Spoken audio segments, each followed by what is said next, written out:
Good morning, good afternoon, everybody from all over the world. It's a pleasure to have you today. I want to welcome our speaker today, Barbara. So, Barbara Gogan-Müller is a podcaster, author, promoter of all things peace, and an extraordinary Rotarian peace builder. She's also the former chair of the Rotary Action Group for Peace and co-founder of the Rotary E-Club of World Peace. And Barbara is a frequent speaker at Rotary clubs, conferences, university, and other forums. And she's sharing her insights on peace building, leadership, and the importance of revolutionary conversation for peace. Okay, Barbara works as a bridge between Rotary and the United Nations, and she is the current president of the United Nations Association Southern California Division. And she orchestrated the UN's 75th anniversary celebration with Rotary and UNA. Okay, so Barbara, I'm going to let you start your presentation and then we'll go to questions and go ahead. Thank you for starting with me. I appreciate that. It's a time on our planet when we really need to be coordinating together because there's so much that needs to be done. Recently, I was in the Trader Joe's parking lot and I said to a woman, you know, I'm working on ending War 101. And she said, war, I hate war. I couldn't even get her to calm down. She was so upset when I used that word war because she didn't want war. So I just said, thank you. I agree with you. I don't want war. But you know what our Rotary International Gordon McAnally president said? The world is crying out for peace. I said it in a calm way. She calmed down. I calmed down. And I said, the reason I was asking you if you knew about what we could do to end these wars is because I believe we can end war. Again, she went ballistic. So I said, the world is crying out for peace. What can we do for peace? She got calm again. And as we continue this conversation, I realized I was using this word called epic. I was explaining, I got her engaged, and I began to tell her about the problem. Then I went into informing her about what we could do. And then I went to the call to action. EPIC was created by Sam Daly Harris. He believes that we, Rotarians, can be transformational. We can be the transformational advocacy on our planet. Look at our 44,000 clubs. If we can't be transformational and advocate for what we want, who's going to do it? And so that's why I am so delighted to be here. And I thank this beautiful woman who invited me. I've been invited once before, but I couldn't make it. And then somebody couldn't make it, so I'm taking their place. No, there's no such thing as coincidences without a reason. Every coincidence produces something magical. Just pay attention to what coincidences are happening in your life. Look at all of you are here today, and I thank you. So we have a problem. Rotarians don't believe war can be ended. Now that's quite a statement. They think it's part of our natural courage to go forward and fight for freedom. We're fighting for freedom, as you know. The problem is so immense that people think somebody else greater than I can handle this. No, there is nobody else greater than you. You were born here at this time. You were born to do this. Our destiny is calling us beyond belief. Our destiny is saying, shape up. Remember, you're great. You're a miracle. I know that because my husband was the Assistant Secretary General at the United Nations. And I'm going to tell you a little story.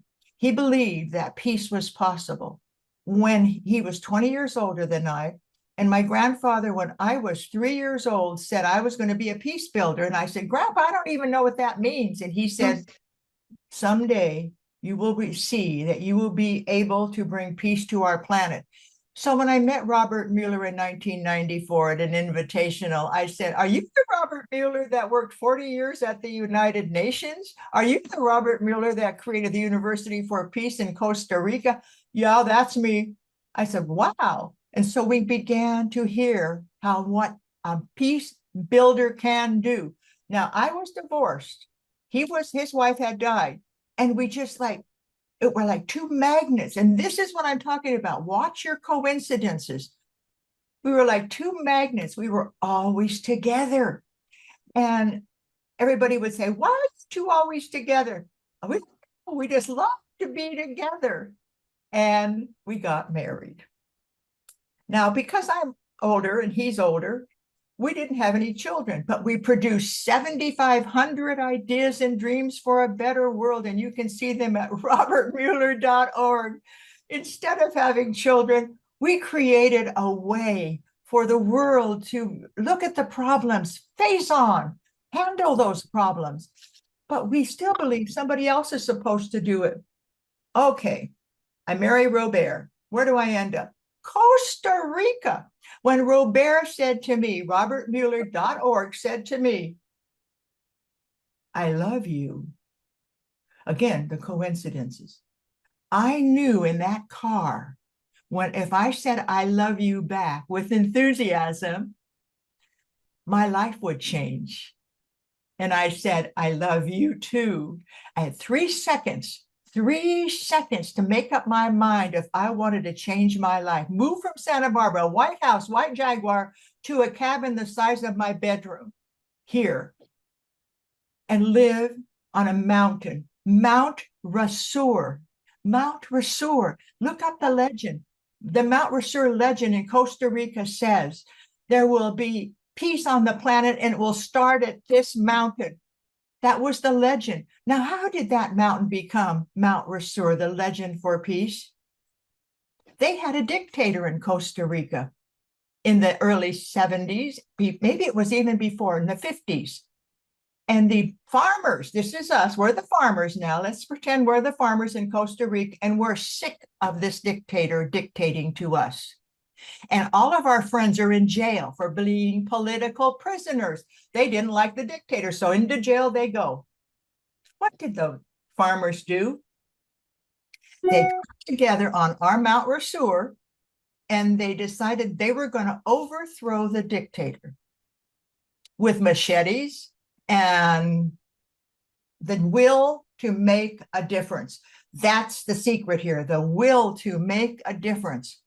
They sat on that mountain and they practiced and they did their thing. And the women fed them.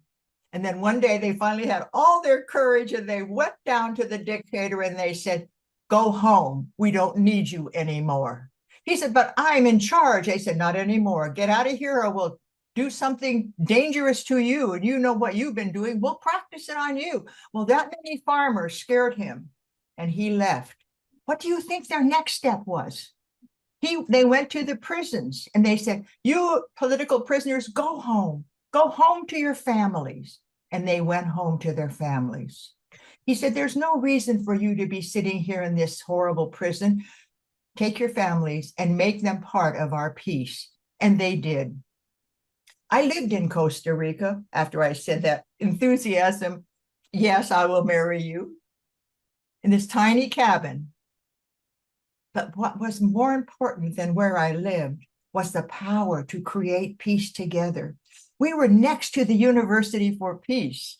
We had elder hostels come and visit, and we created a bench of dreams. Think of that word, bench of dreams. We had this long pole holding up these two sticks. I thought it was just terrible, but they all stood in front of it, and they dreamed their dream. And 90% dreamt of world peace. Now, the magic of a bench of dreams is you put a little bowl of rocks in front of this bench of dreams. So do it in your yard. And you take one rock and put it in one hand and the other rock in the other hand. And you dream your dream. We had the Franciscans sitting on this bench, and they dreamt for world peace in a spiritual way that they could bring peace to the world. As soon as you see peace in your eyes and in your mind, take one stone and throw it to the earth so the earth remembers. Take the other stone and take it home. When my dear husband and I were at the United Nations, we went up to the delegates lounge, and in comes the ambassador from Costa Rica. She says, guess what I have in my purse? We don't know what you have in your purse. She took out this stone, this little stone that she had taken when she did her dream. This stone has gone with me to every United Nations Assembly meeting. I put it in front of me when I think of the words, I am going to create peace on the planet, period. And then I put it back in my purse. I carry it with me home. I carry it with me everywhere. I started doing this. I started collecting little stones, and every time I made a dream, I put it on a piece of paper with a Scotch tape over it. And then I write down what my dream was, and I watch the miracles. I think miracles happen with two things: our brain, our wonderful God-given imagination, and gratitude. I swear that gratitude is the miracle. So I am going to just bless all of you and say, I am so grateful that you showed up today, and you are now all ambassadors. So here we go. Ambassadors of peace. I want to teach you today the epic, the way you engage your audience, the problem. War's here. And what are we saying? Somebody else is going to take care of it. It's up to us, right, Tom? It's up to us to change the way people feel. But it doesn't happen without practice. Sam Daly Harris is on my Peace Podcast. I have 150 peace builders who are on my peacepodcast.org. If you're not inspired, go to peacepodcast.org, and in 15 minutes, you'll change your mind, because these are people who believe, they believe that what they're doing is so powerful, that what they're doing is going to change the world. And I had the privilege of crossing in their path, just like when I met Robert Mueller. I was right in his path, and I didn't know him, to be honest. I'll be honest. I didn't know Robert Mueller from a beanpole until I called up the Nuclear Age Peace Foundation. And I said, I have Robert Mueller. Would you like him to speak to you? What do you think? They said, you know Robert Mueller? And I said, oh, yeah. And I said, tell me all about him. Well, they told me all these things I could say to him. You see, you don't know what God has in store for you or your higher power, but you know one thing: you're here for a purpose, a big purpose. And you are the Rotarian that can spread the word. But Sam Daly Harris says, okay, epic. Educate, engage, P, inform the problem, and then give them the solution. I lived in Costa Rica. Do you know I still have that property in Costa Rica? Why? You'll get a kick out of this, Tom. My taxes for over 400 hectares, that's 800 acres, $3,000. Why are my taxes so low? Because there's no military to support. If there's no military, you don't have a lot of taxes. But you can take the money that you do get from taxes and do an infrastructure of health, education, and peace. The one thing I noticed when I lived in Costa Rica on and off for 17 years with my darling Robert Mueller were the people. Their peace is in their heart. Tammy just got back from Costa Rica. She said the same thing. This peace in their heart. It translates into you, into be. They don't have homeless in Costa Rica. They take care of each other. What's the reputation of Costa Rica? The longest living citizens. Why? They're breathing air. They're breathing and eating from the ground. They're there to enjoy life. And the old people, they're not put in retirement communities. They're home babysitting the children while the parents work in the garden or go to work. This country that I didn't even know I was going to go to until I said yes with enthusiasm to Robert when he said, would you marry me? And I was never going to get married again. In fact, I wasn't even divorced when he proposed to me because I'm a Catholic. And us Catholics, we never get divorced. We just hang out. So I was hanging out. But then my husband said to me, you better get divorced because Robert Mueller wants to marry you. My husband's telling me I should get divorced. And I said, yippee, because that's what I want. And I made a decision. I was not going to let lawyers have power over me. I was going to stay married, and I was going to stay married until we became friends. It took me 6 years to get divorced, but who cares? It's just time. I knew what I wanted. I wanted my children's grandpa and my grandchildren grandpa to be friends. And so I that was that dream. My dream was I'm going to get divorced because he was no longer the match I needed, but I wasn't going to be an enemy, and I wasn't going to let a lawyer tell me what to do. Remember that. Keep your power. You are powerful. Don't let somebody tell you you need to do this. No, wait a minute. What does my intuition tell me? Pay attention. Breathe. I wrote a book. Okay. I wrote a book called Revolutionary Conversations. Why? Because I saw people struggling to have a conversation. Why? Because us mamas and daddies, we teach our children how to say mama, dada, and teach them all the words, but we don't teach them how to have a conversation. That's the missing link. If we could teach people how to have a conversation, what a world we would have. We wouldn't have war. So I'm sitting there after Robert passed in 2010. See, I'm 20 years younger than Robert. So when he passed in 2010, I was sad, believe me, because he was a lover. He was a companion. He wrote me 2 volumes of love letters, which I still have, because he loved me and I loved him. And when my gardener saw where I was living in Costa Rica, he said, poor people live like that. I said, it doesn't matter. We were in love, and we were writing ideas, and we were working together at the University for Peace. And that's why I have lived so long, because I work for peace. One of my people on my Peace podcast is one of the people who worked at the Nuremberg trial. A lot of people on my Peace podcast are no longer on the planet, but they are on Peace podcast. So their wisdom is there forever. And I looked at him one day when I had him on the podcast. He was 100. He said, I'm not going anywhere now. And he died at 104. And I thought, maybe peace is good for the soul. Maybe it's good for the body. Maybe it's just what we need on the planet so we all can have a long life. And so I'm going to go into EPIC, education, problem, and we think it's not our problem, it's over there.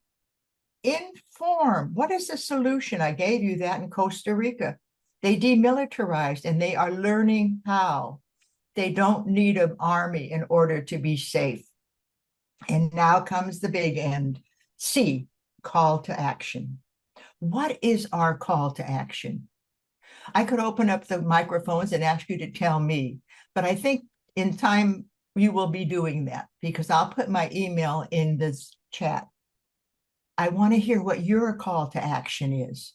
I cannot tell you. I could watch Barbara, and she has already showed me so many times at our Rotary E-Club. Are you telling your Rotary E-Club or your Rotary clubs what your call to action is? Are you working with your Rotary clubs to have a minute of silence for peace every day at noon? Do you know there's a national, international call for peace? A minute of silence every day at noon where we meditate together, Tammy, and get this peace is possible. And meditate on a world that is working for all. Do you know what our militaries are able to do?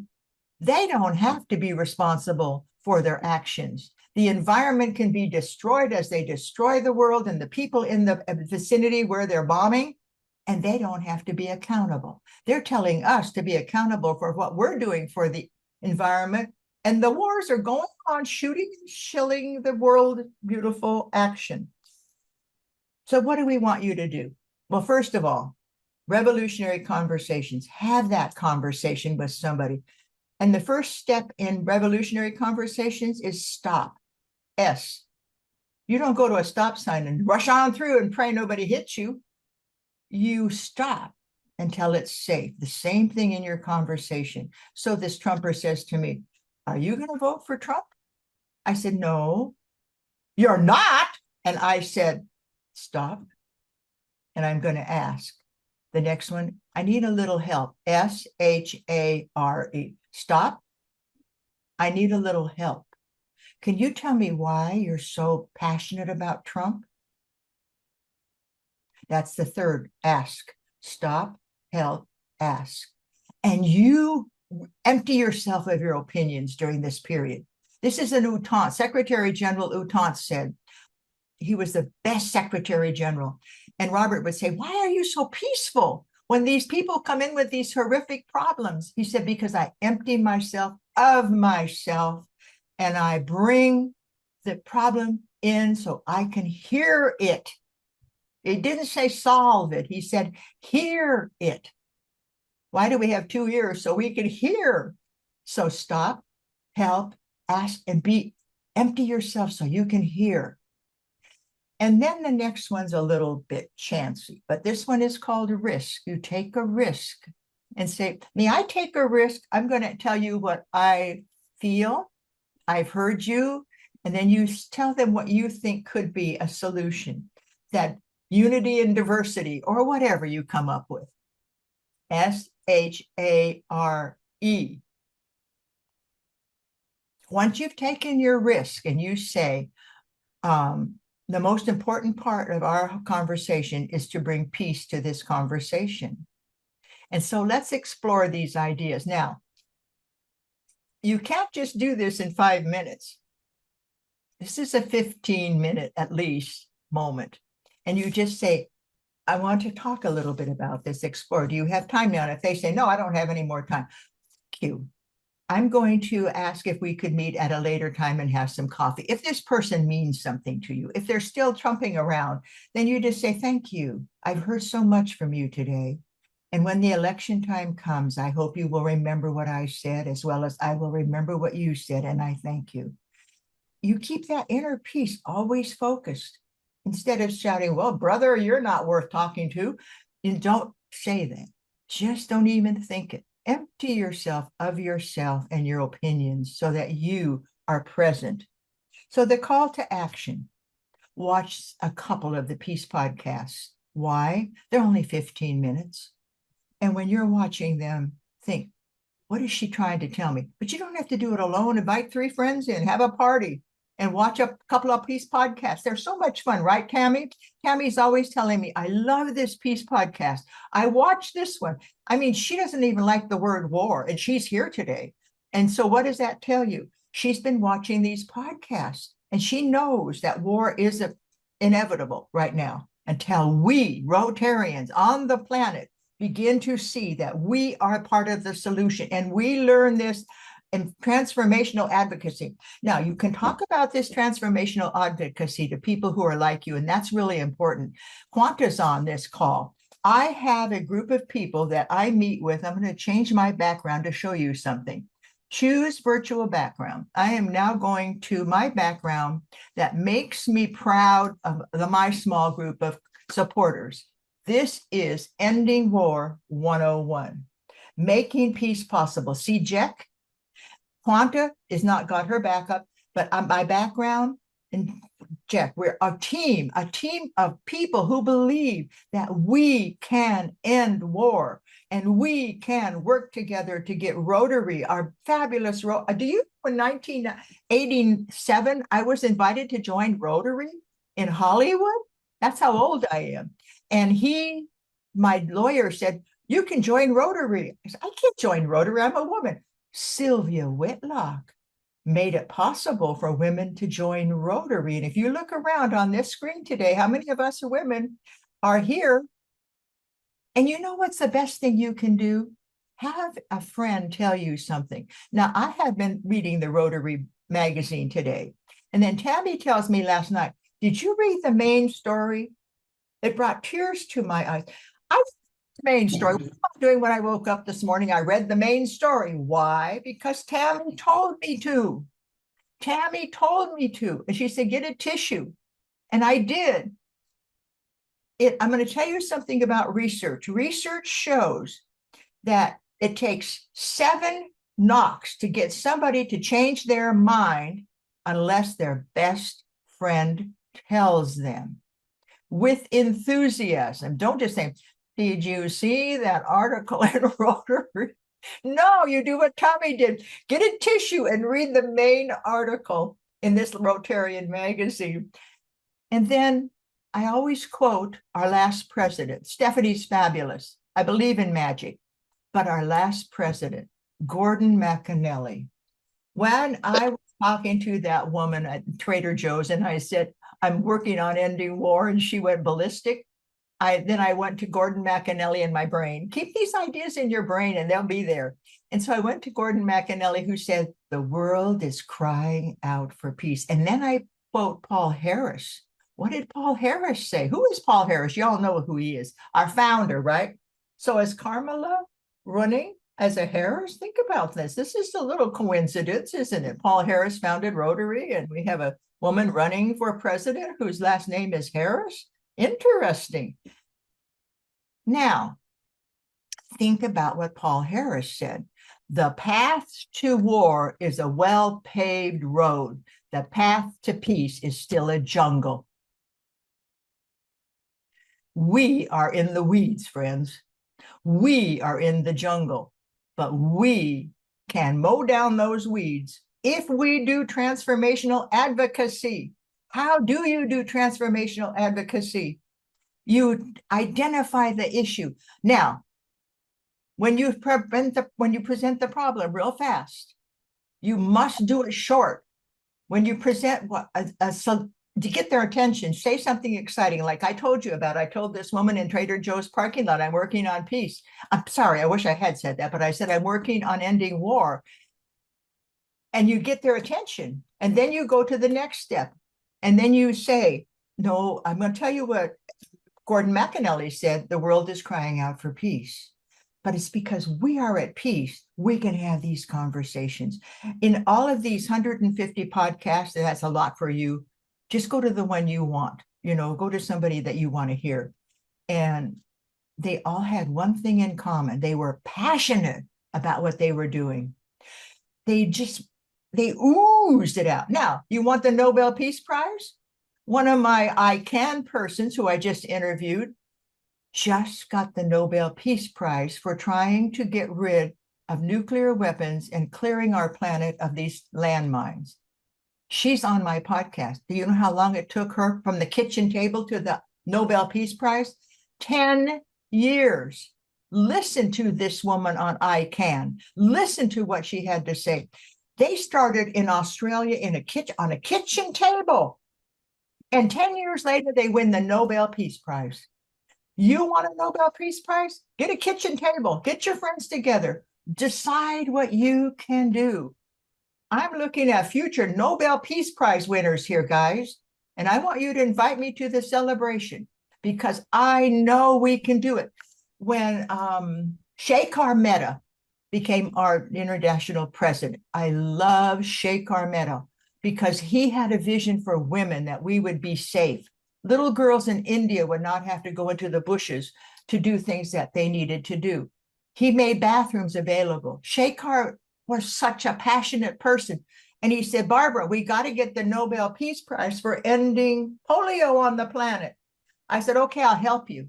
My husband, Robert Mueller, was nominated 23 times for the Nobel Peace Prize. He never won it. These people were writing down what he was doing, and they were putting it in their DNA. They became disciples of Robert Mueller's ideas. Now, Robert Mueller died in 2010. I could have been sad, which I was, believe me. We had a celebration of life that would have topped all celebrations of life because I wanted to celebrate his life of 88 years and how he worked for peace. And as I went and told people, I said, wait a minute, we're going to do the final ask. On his tombstone, we wrote, Robert Mueller, a man who spent his life working for peace. You want to know more? Go to www.robertmueller.org. You put your website on your tombstone. Don't be saying, oh, great that I live. Who cares? Put your website on your tombstone, on your plaque. Let the world know you're not done. Robert wanted me to put a bench next to his tombstone so that people could sit there and read his 7,500. I said, they're not going to sit there and read your 7,500 ideas, dear. Why don't I just have people read a couple of them? I said, I know. We'll put www.robertmueller.org on your tombstone. and then they can do a search for what they want. The world is full of ideas, but it's crying out for peace. And start your conversation with that. The world is crying out for peace. And Sam Daly Harris is on my Peace podcast. He's brilliant. He'll tell you how to do this. You know, when I met Sam Daly Harris, I said, you're the reason all these people on my podcast are so committed and so able to bring the world in their subjects, like with their legislators, in letters to the editor, in testimonials, in editorials. They're all Sam Daly Harris graduates. They know how to talk in 200 words, not 49,000 words like we all do, including me, and I apologize. But I wanted to get you engaged. I wanted to state the problem, inform you, and the call to action. Not only do I want you to get on our, we just had a global meeting yesterday with 60 people who showed up for Ending War 101. Quanta, I want to thank you. I want to thank you. Do you know what time it is for Jack right now in the Philippines? Past midnight. Did he show up? Yes. This is what I'm saying. Show up. I said to my son, I don't think I'm doing enough. Mom, just show up. You'll know what to do when you show up, because I have Sam Daly's transformational advocacy in my belt. I have Rotary Action Group for Peace in my belt. I have revolutionary conversations, the tools you need for the success you want in my DNA. And I was living for 17 years with Robert Mueller. I went to every one of his speeches, and I see our David Newman always shows up. Why?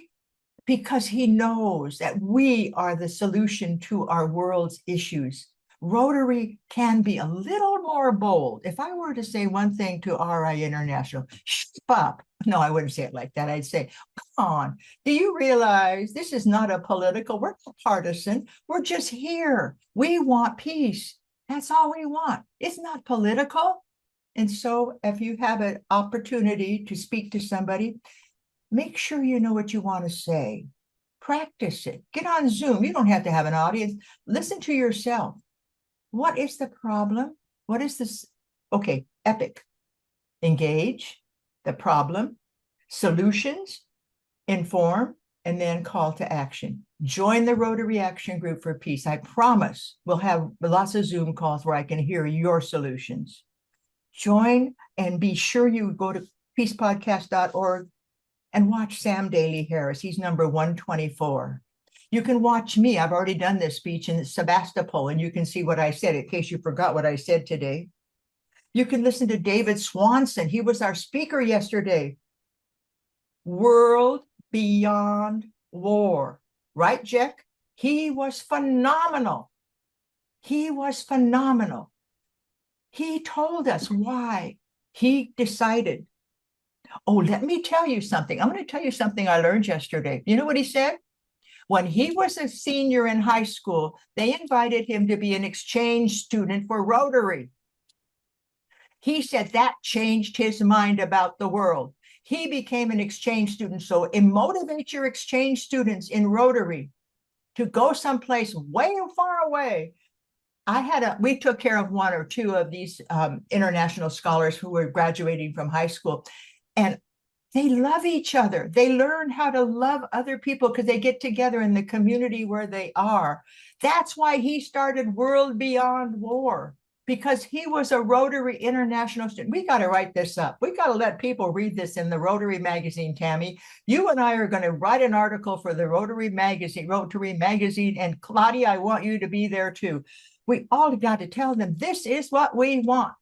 The article that Tammy had me do was about young child marriages, no options, etc. With that, I'm going to say, read the issue of Rotary magazine. That magazine is so amazing. Keep a journal. Keep your ideas. I keep a journal. This is my journal. I'm always writing ideas, because if you don't write them down, they leave. And you have to go search and look at that. Barbara showed us her journal.